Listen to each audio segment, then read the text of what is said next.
Assalamualaikum warahmatullahi wabarakatuh. Salam sejahtera bagi kita semua.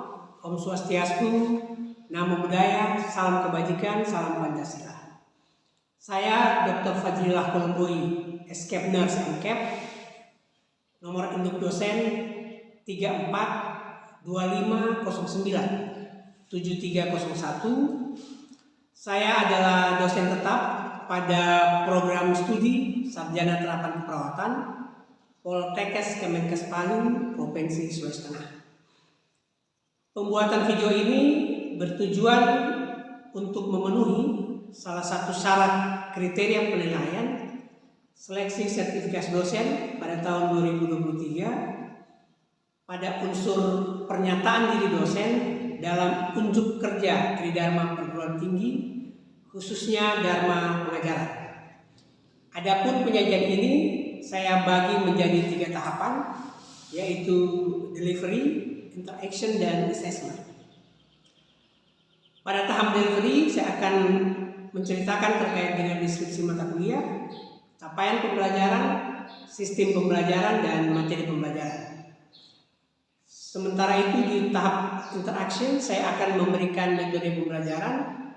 Sementara di tahap assessment, itu akan bercerita terkait dengan sistem penilaian pada mata kuliah yang kami akan ambil.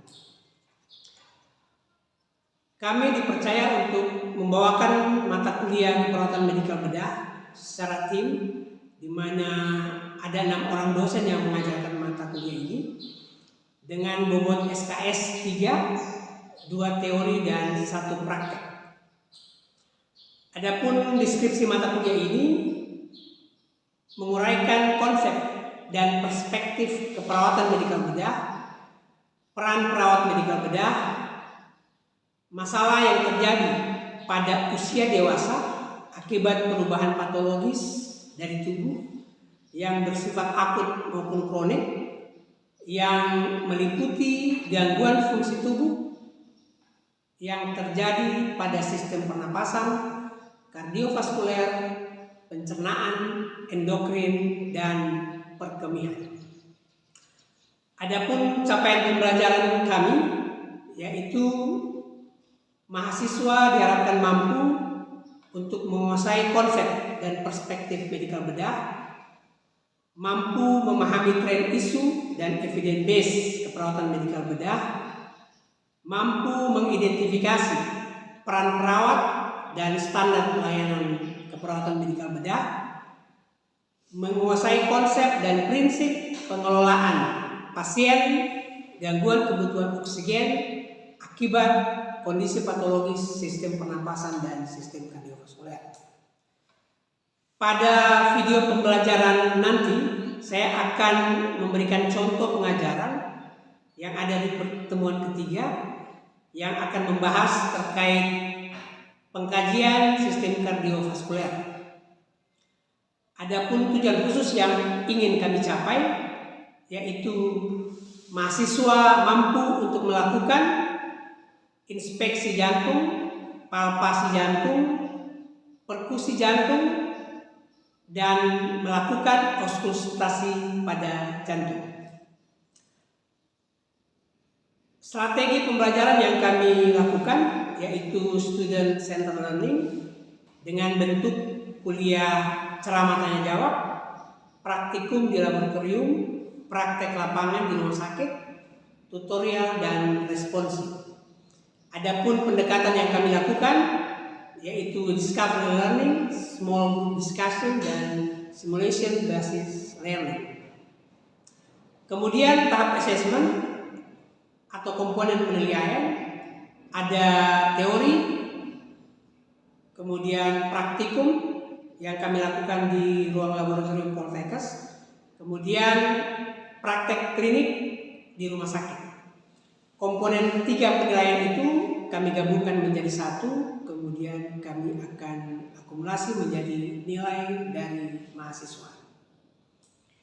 Baik, selanjutnya kita akan menyaksikan video pengajaran yang kami lakukan di pertemuan ketiga dengan fokus materi atau bahan kajian pemeriksaan fisik pada sistem kardiovaskuler.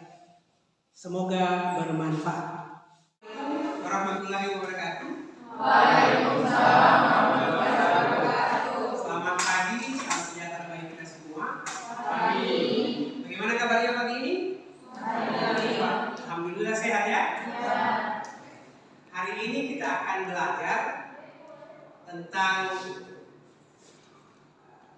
keperawatan medikal bedah, khususnya KMB1.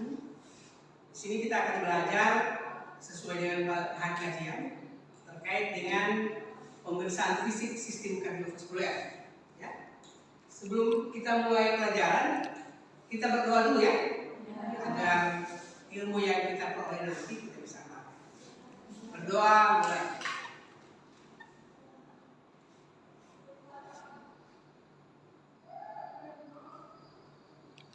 Oke, berdoa selesai. Terima kasih. Keperawatan medikal bedah itu adalah salah satu mata kuliah yang persyaratannya itu antara lain Anda sudah harus lulus mata kuliah biomedik. Saya yakin dan percaya para mahasiswa sudah lulus semua, kan? Nah, mata kuliah ini merupakan kelanjutan dari mata kuliah di semester 1, di mana mata kuliah ini khusus belajar terkait dengan bagaimana proses terjadinya penyakit yang terjadi pada sistem kardiovaskuler. Nah, sebelum itu proses pembelajaran ini diharapkan agar mahasiswa itu bisa mampu melakukan inspeksi jantung. Kalau kita bicara pemeriksaan fisik dengan cara inspeksi, berarti pemeriksaan fisik dengan cara melihatnya. Kemudian mahasiswa mampu melakukan palpasi jantung. Kalau palpasi jantung berarti pemeriksaan dengan cara meraba ya. Kemudian mahasiswa diharapkan mampu untuk melakukan perkusi jantung. Tahu perkusi? Apa itu? Pemeriksaan dengan cara mengetuk ya. Kemudian mahasiswa diharapkan mampu untuk melakukan auskultasi jantung. Auskultasi berarti mendengar ya, pemeriksaan dengan cara mendengar. Sebelum kita masuk ke inti materi, saya ingin melakukan apersepsi. Apersepsi itu artinya mahasiswa diharapkan masih ingat materi-materi sebelumnya terkait dengan ini. Jadi materi ini itu salah satu syaratnya mahasiswa sudah harus lulus mata kuliah biomedik. Di dalam mata kuliah biomedik itu ada yang belajar terkait dengan anatomi fisiologi ya. Nah, sekarang kita coba ingat-ingat kembali pelajaran ini. Siapa yang masih ingat di mana lokasi jantung letak? Dalam rongga dada sebelah kiri ya, betul ya. Dalam rongga dada sebelah kiri. Kemudian kalau lapisan jantung ada berapa? 3, betul. Lapisan jantung ada 3 ya. Lapisan jantung itu ada perikardium, ada miokardium, ada endokardium. Kalau yang 4 tadi itu ruang jantung ya. Ruang jantung apa semua itu?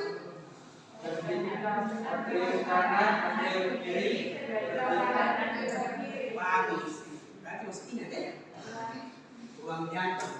Kemudian kalau katup jantung ada 4 juga. Apa semua itu? Ya, epidalis, mitral, kemudian pulmonar dan aorta, betul. Kemudian kalau sistem sirkulasi ada berapa? Iya, ada 2 ya. Sistem sirkulasi sistemik menyeluruh dan sistem sirkulasi pulmonar atau sistem sirkulasi paru. Nah, kalau sistem sirkulasi sistemik itu berarti peredaran darah yang mulai dari jantung ke seluruh tubuh dan kembali ke jantung. Kalau sistem sirkulasi pulmonar atau sistem sirkulasi paru itu maknanya sistem peredaran darah yang dimulai dari jantung ke paru-paru. Masih ingat? Ini kalau kita lihat gambar ini berarti yang dikatakan teman-teman mahasiswa tadi itu betul. Letak jantung itu ada di rongga cavum-thoracis, ini kan, dan rongga toraks. Dia cenderung lebih sebelah kiri. Bagaimana kita memastikan lokasi jantung itu? Tentunya kita harus punya alat bantu. Jadi kalau di anatomi dulu itu ada namanya area topografi tubuh. Area topografi tubuh itu artinya sama dengan regio atau maknanya itu bidang khayal yang kita itu dituntut untuk membayangkan kira-kira lokasi jantung itu di sini. Kalau kita ingat dulu ini ada namanya garis-garis ya. Ini namanya bidang khayal. Area topografi. Nah, alat bantu kita untuk membayangkan di mana lokasi jantung yang perlu kita ingat itu adalah letak garis-garis ini, linia ini. Kalau kita lihat gambar ini gambar ini itu pas di tengah tubuh, sumbu tubuh, di rongga dada. Ini namanya linea mid-sternalis, artinya garis tengah sternum. Itu asal kata sternum itu dada. Kemudian ini ada namanya linea mid-clavicularis kiri. Nah ini tulang clavicula. Mid itu garis tengah clavicula. Kemudian ada juga namanya linea parasternalis. Kurang lebih di sini linea parasternalis, samping sternum. Kemudian ada juga namanya linea axillaris anterior, garis ketiak depan. Kalau anterior depan, lawan anterior posterior, betul belakangnya. Tapi masih ingat. Kemudian di mana letak lokasi katup jantung itu? Jadi kalau sudah kita paham itu area topografi, kemudian kita bayangkan dari alat bantu garis-garis tadi itu kalau kita lihat gambar ini, lokasi katup jantung yang 4 tadi itu kalau misalnya lokasi katup aorta, kasket aorta itu di sini, linea parasternal kanan, ICS kedua di sini mas. ICS itu intercostal, sela iga kedua. Kemudian kalau katup pulmonal itu letaknya di ICS kedua parasternal kiri. Kalau letak katup trikuspidal itu di linea parasternal kiri ICS keempat, kurang lebih di sini. Sementara kalau katup mitral itu letaknya di ICS kelima, intercostal kelima, linea mid clavicularis kiri. Ini mid clavicularis kiri. Kalau kita sudah pahami di mana letak katup ini maknanya ketika kita melakukan nanti pemeriksaan fisik terkait inspeksi kah, palpasi, apalagi auskultasi. Kalau auskultasi itu kan pemeriksaan dengan cara mendengar toh.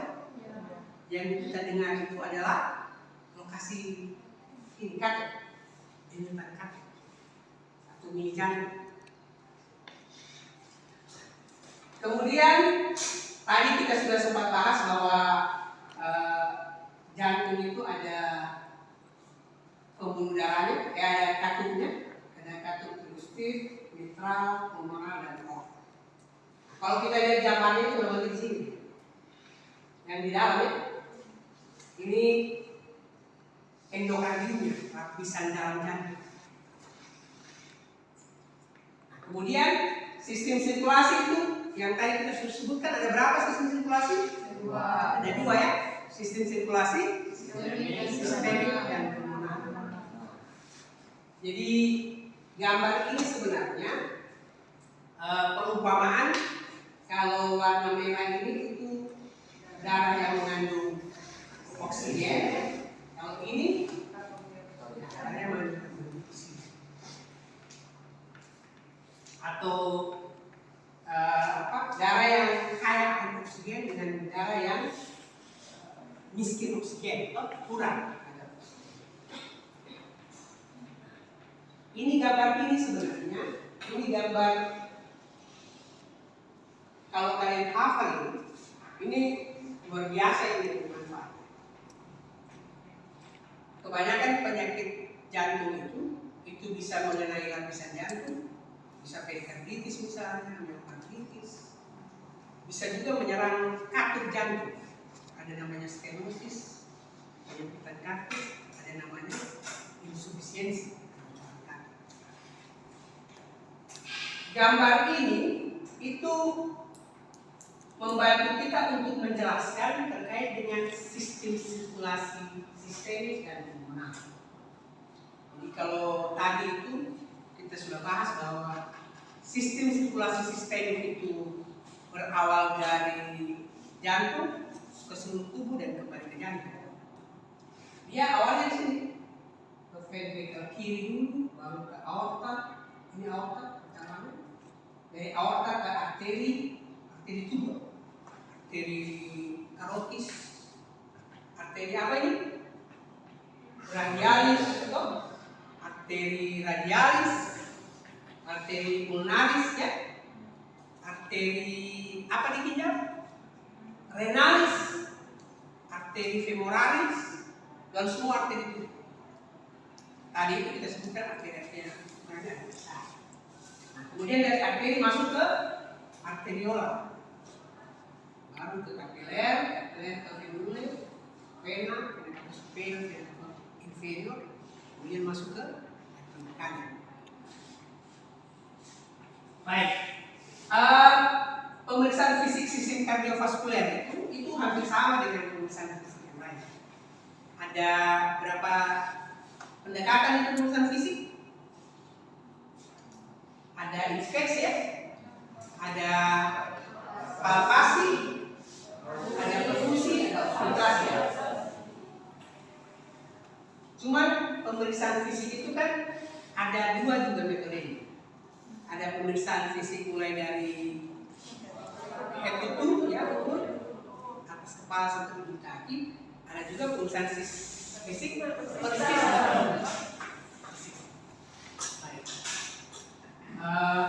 Nah, ini yang harus kita perhatikan.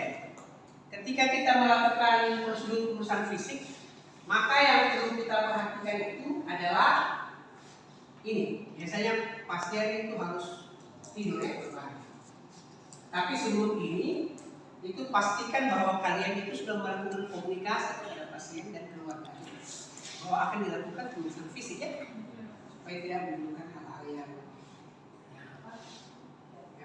kenal ya. Tapi sebelum masuk ke sini, ada nggak pertanyaan terkait dengan tadi persepsi anatomi fisiologi? Ya, silakan. Apa saja penyakit yang terjadi pada sistem kardiovaskuler? Oke, Ahmad ya, bagus pertanyaannya. Mungkin ada teman-teman yang bisa menjawab? Saya Pak. Ya, silakan. Contohnya Pak, jantung koroner dan hipertensi. Betul ya, ada jantung koroner, ada hipertensi ya. Dari sekian banyak penyakit yang terjadi pada sistem kardiovaskuler, memang PJK itu, penyakit jantung koroner dan hipertensi, itu ada kejadian ini. Nantilah di pertemuan berikut kita akan bahas terkait dengan penyakit-penyakit yang terjadi pada sistem kardiovaskuler. Nah, apa yang perlu kita perhatikan pada saat inspeksi? Pada saat melakukan pemeriksaan dengan cara melihat, yang paling penting itu ini, ictus cordis, lokasi ictus cordis.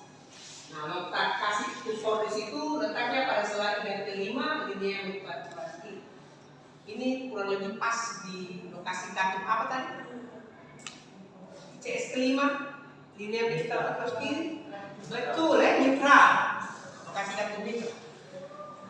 Ictus cordis ini ada yang mengatakan juga sama dengan apex jantung.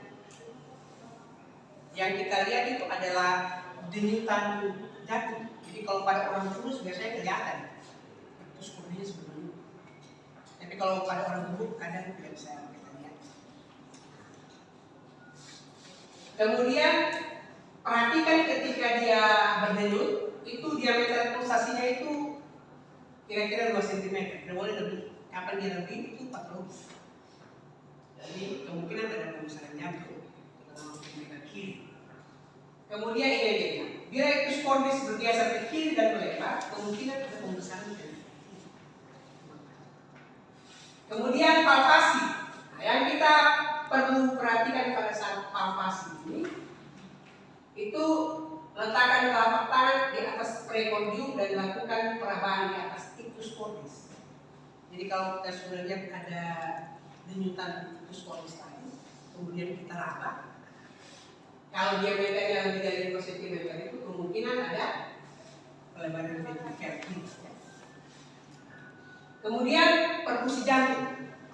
Nah, perkusi jantung itu berfungsi untuk menentukan batas-batas jantung. Jadi batas kiri jantung, batas kanan jantung, batas atas dan batas bawah jantung. Batas kanannya itu kurang lebih ini dilakukan mulai dari arah lateral ke medial, dari samping ke tengah. Kalau dari sini. Kemudian yang kita perkusi itu di interkostal ketiga dari tempat kanan.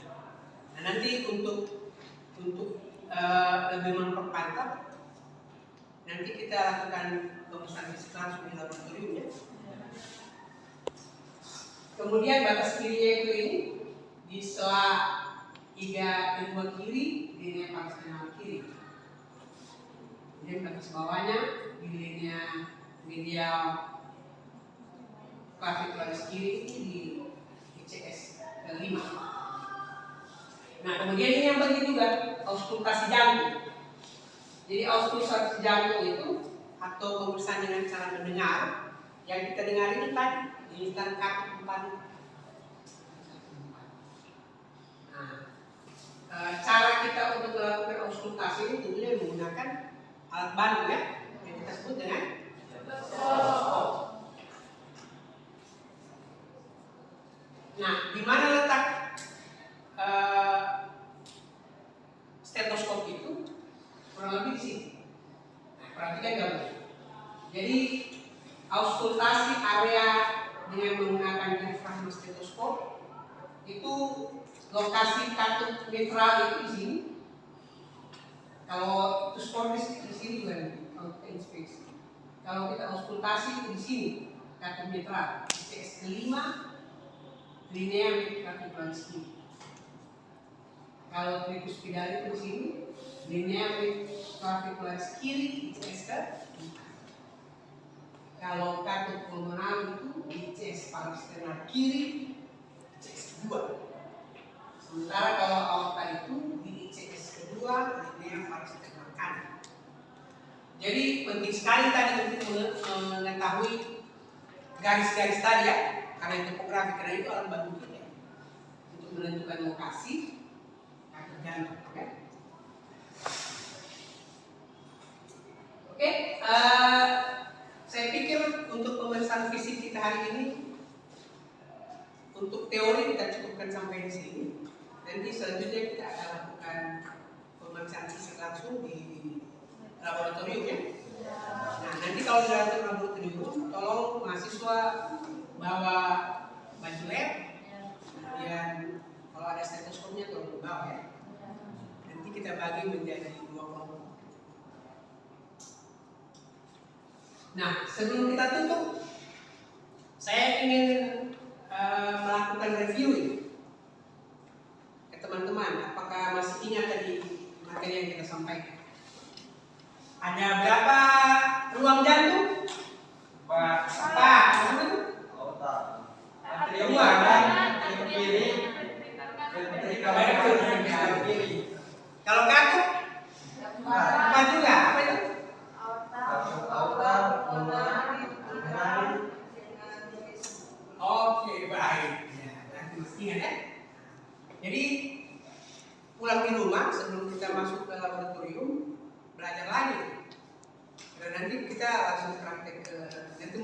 ada temannya yang menjadi pasien.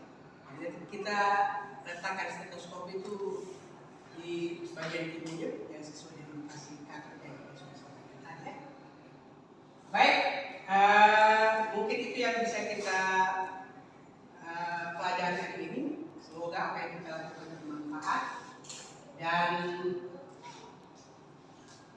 masih ingat protokol TKS? Apa itu? Satu protokol ya? Satu protokol paling. Jadi maknanya kalau ada satu orang yang bisa, harus semua mengajak teman untuk bisa. Jadi Anda harus bertekad ketika masuk ke sini 30 orang, wisuda juga sama harus 30 orang. Bisa ya? Bisa. Siap? Siap. Jadi makanya harus belajar terus. Mungkin itu saja barangkali. Terima kasih. Salam sehat, sukses dunia. Assalamualaikum warahmatullahi wabarakatuh dan selamat pagi.